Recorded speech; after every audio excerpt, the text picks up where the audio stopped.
Hey, it's Kevin, and I'm here at the ShipHero Insider Summit 2025, and I'm sitting next to Nabil, one of our speakers from DHL. So, Nabil, let's kick it off. Tell us first, what do you think about the summit? I mean, it's been amazing so far. The lineup of speakers are very diverse, right? Really sharing a lot of insights. I think the fact that it's a small, intimate setting is much easier to share, to meet people, to connect with some other peers in the industry, sharing ideas and best practices. So it's been really good so far. Absolutely, and here we're focused on 3PLs, right, specifically, so tell us a little bit about, you're with DHL, obviously like the largest or one of the largest 3PLs out there, right? So obviously you know kind of what's going on in the market a little bit. So tell us what's your perspective on the 3PL market. I think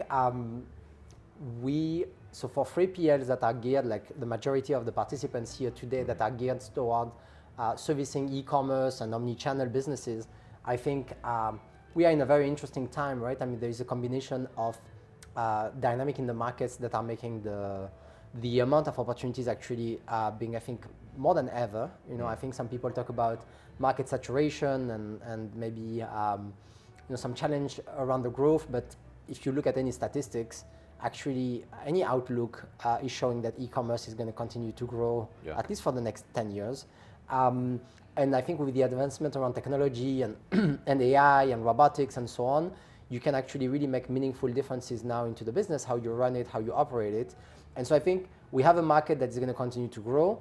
We have opportunities with technology to improve the way these businesses are run, to deliver faster, better, cheaper service to the final consumers and to the merchants that we all serve. So I think it's a very exciting time. I'm very optimistic about the future of the industry. Of course, this year has been a bit of a mix around the beginning of the year, but if you look at where the market was before a bit of the tariff disruption there in the middle, the outlook was very positive also around where the market was heading. So I think we're in a very good time for the industry.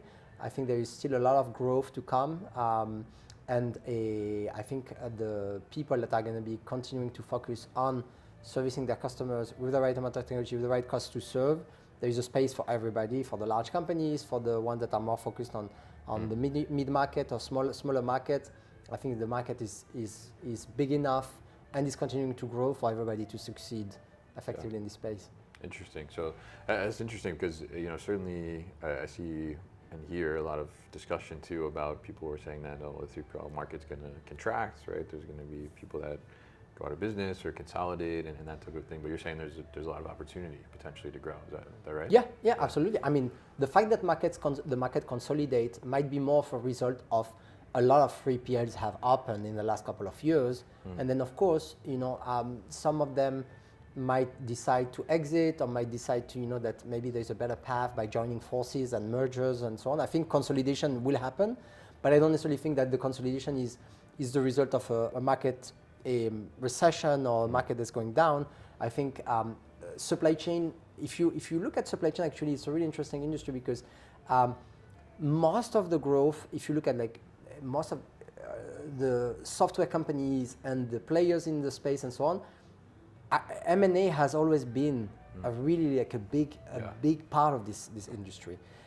It is not that easy to penetrate when you're like a 3PL very strong in e-com. It's not that easy to move to B2B. The other way around is also true. When you're very strong in warehousing, it's not that easy to go into transport, into middle mile. If you're strong in domestic operation, it's not that easy to go international and go into freight forwarding. So what you find is even if you look at any of the large tech companies, they've acquired the other capabilities. They have not built them. And I think the consolidation is, I would fully agree on the fact that we will see more consolidation. We might see some 3PLs that suffer a bit more because they might be very dependent on few customers, and some of these customers might be impacted by what we see. For example, if your business was, 90% servicing the likes of Shein and Temu on the lower commodity base, price-driven business model, well, I think that business certainly will be challenged in the coming weeks, for sure. Yeah. We'll have to transform very quickly.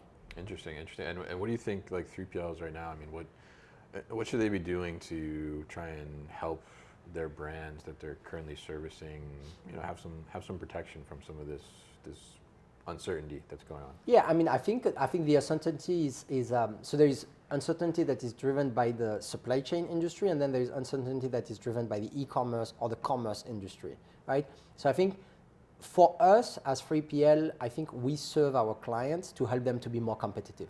I view supply chain not as a cost center. I view supply chain as probably the ultimate competitive advantage as we go into more of a digital world, because the more we digitalize the economy, the more who is actually operating and executing the physical movement of goods. Maybe one day we have 3D printing and so on, but to me this is a very, very far away horizon. And so I think for the next foreseeable future, midterm, 20 years, 30 years, it is going to be depending on how quickly, how well, how effectively can you actually move goods for your merchants in order to help them to be more effective and to have higher margins, to process better, for example, their returns, to give them ability to actually avoid waste and really maximize margin, right? So I think as a 3PL, you have a role with your clients to really help them maximize margins, give the best service, and work really closely with them. And that is a combination of operational execution, it's a combination of cost, and it's a combination of technology. And I think bringing all those things together, like you just said, I mean, I think it really helped to solidify and grow the business and make sure they're stable too as well. So, there's a lot of 3PL owners, founders here, all different sizes, right? And all, I think most all trying to grow and make sure they're still here 5 years from now, right? So what's one thing that you would say 3PLs should do right now to make sure that they are future-proofing themselves? I think the most important, in my opinion, is you have to look at your higher bucket of expenses and make sure that these higher buckets of expenses are actually optimized. I think we heard this morning a couple of examples around labor. I mean, ultimately in the 3PL space, labor, human capital is the biggest cost by far. Yeah. Second is real estate, and usually third is technology, and then it's consumable, right? In order of from the most important to, so if today you have the need, or you feel that there's a lot of pressure towards your business, I think you really want to start there and start to look at what are my buckets of cost. Am I really optimized? Do I manage the people the best way? Do I manage my productivity the best way? Do I understand this really in the way that actually I can take decisions on the day or on the hour that allow me to manage my workforce better? And it's kind of like obvious, but when you go into the detail and you go into a lot of these warehouses and you say, hey, what's the productivity level per employees? What's your throughput per hour? What's your receiving? What's your dock to stock time? And you go into this higher level of detail of KPIs, you realize that oftentimes people, they know them, but they might not be disciplined in applying them as a metric that can really help you to manage the business way better. Yeah, and I think that's really great insight there, is to be able to kind of get that visibility, essentially, right? And know what's going on, right? And like you said, focus on like what is that highest expense and how do we manage that better? How do we maybe bring that expense down, or how do we leverage technology to be able to bring those things together and put us in a place where we can see actually what's going on, and how do we plan around that, and how do we correct or make things better for the future. So very interesting to talk to you here, Nabil, and appreciate you sitting down with me for a little bit here at the ShipHero Insider Summit. So thank you. Thank you, Kevin. A pleasure.